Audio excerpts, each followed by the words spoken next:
आज की वीडियो में हम पढ़ेंगे इकोनॉमिक्स का पहला चैप्टर है हमारा बिहार की एक गांव की कहानी। इसमें एक गांव लिया हुआ है। तो आपके पास जो बुक होगा, दो तरह की बुक हैं, किसी में मधेपुर दिया हुआ है, किसी में गांव का नाम फतेहपुर दिया हुआ है। ठीक है, तो इस चैप्टर में आपको गांव के माध्यम से, एक गांव का एग्जांपल लिया है, गांव के माध्यम से इकोनॉमिक्स कंडीशन जो होती है, मतलब आर्थिक जो व्यवस्था होती है गांव की, उसके बारे में आपको एक्सप्लेन किया गया है।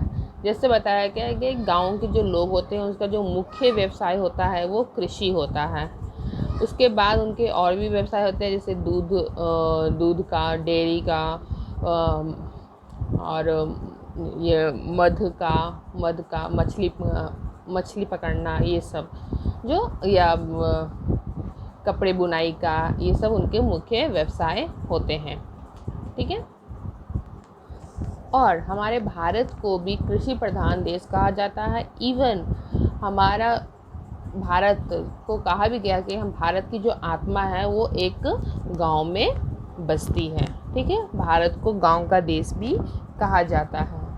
ठीक है, यहाँ का मुख्य व्यवसाय है पशुपालन, कृषि, मधुमक्खी पालन, ये सब। ठीक है, नेक्स्ट, तो गांव का व्यवसाय किस तरह से मतलब डिपेंड होता है। गांव ज़्यादातर कि शहरों से जुड़ा हुआ रहता है छोटी मोटी ज़रूरतों के लिए। ठीक है, और गांव और शहर को कौन जोड़ता है? एक सड़क जोड़ती है।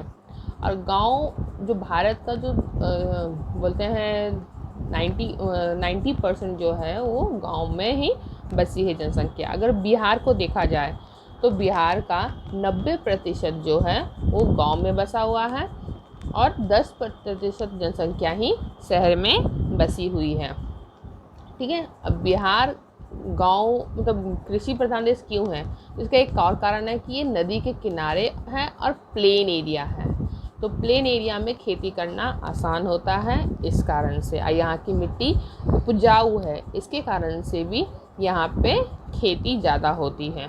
ठीक है, तो खेती होती है यानी उत्पादन। हम सब किससे जुड़े हुए हैं? ज़मीन से जुड़े हुए हैं। कोई भी व्यवसाय, कोई भी बोलते हैं कोई भी काम हमारा ज़मीन से जुड़ा हुआ है। ठीक है, और हम किस पे डिपेंड रहते हैं? जो भी उत्पादन होता है उसी पे, खाने के लिए, पीने के लिए, पहनने के लिए, हर चीज़ कहीं ना कहीं हम ज़मीन से जुड़े होते हैं। और कुछ जो उत्पादन होता है उसका हम लाइफ में इस्तेमाल करते हैं। तो उत्पादन के क्या क्या स्रोत हैं?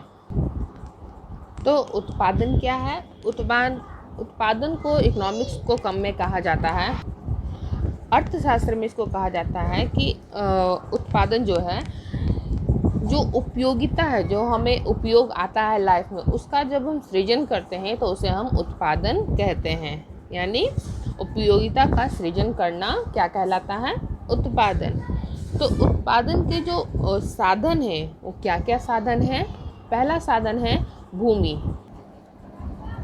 तो उत्पादन में आपका आता है पहला भूमि, जिसको हम लैंड बोलते हैं। उसके बाद नेक्स्ट आता है श्रम, पूंजी, व्यवस्था या संगठन, उद्यम या साहस। ठीक है, तो इन सभी टॉपिक को हम एक एक करके देखेंगे। पहले आता है हमारा भूमि।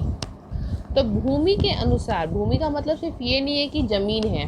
ठीक है, भूमि का मतलब ये होता है कि उसकी ऊपरी सतह पर जितनी भी जो पदार्थ, जो शक्तियाँ हमें मिलती है प्राकृतिक की तरफ से, उसे हम भूमि में इंक्लूड करते हैं। जैसे कि भूमि प्राकृतिक की तरफ से हमें जल भी मिलता है, फ्री में ही मिलता है, वायु, प्रकाश, गर्मी या सर्दी, अगर मतलब ये ठंडा मौसम चाहिएगा हमें खेती के लिए, तो जो भी मौसम हमें मिल रहा है या जो भी प्रकाश मिल रहा है सूरज की तरफ से, वायु मिल रहा है, ये सभी हमारा भूमि में ही इंक्लूड होता है। यानी जो भी हमें प्राकृतिक के तरफ से निःशुल्क ऊर्जा मिल रही है वो हम भूमि में उसको इंक्लूड करते हैं।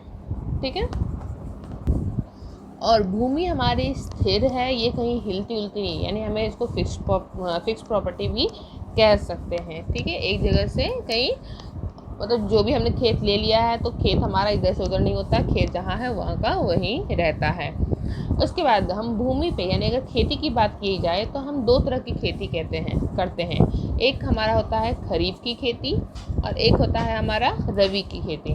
ठीक है, रबी फसल और खरीफ फसल।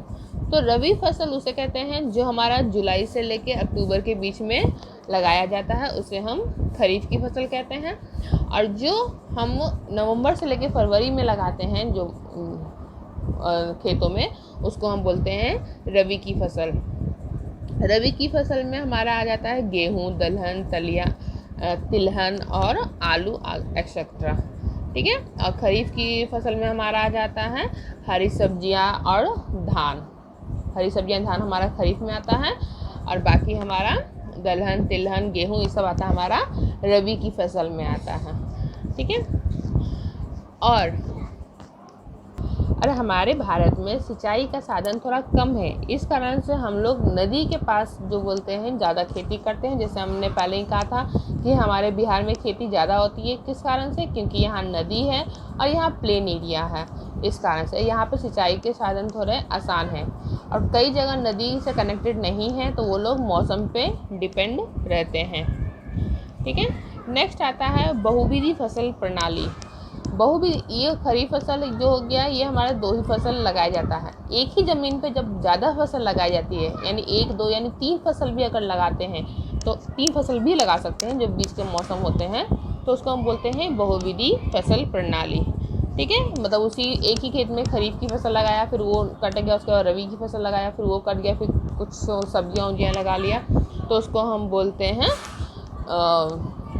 बहुविधि फसल प्रणाली। एक से ज़्यादा पैदावार अगर हम करते हैं एक ही भूमि पे तो उसको हम बोलते हैं बहुविधि फसल प्रणाली। ठीक है, और आज हमारे पास सबसे ज़्यादा प्रॉब्लम ये है कि खेती करने वाले हमारे पास वर्कर ज़्यादा हैं बट उनके पास खेत कम है, और जो लोग खेत पे डिपेंड है तो वो लोगों के पास खेती करने के लिए ज़मीन ही नहीं है। ये हमारे भारत की आज सबसे बड़ी प्रॉब्लम है। आगे का टॉपिक हम नेक्स्ट वीडियो में पढ़ेंगे। Thank you.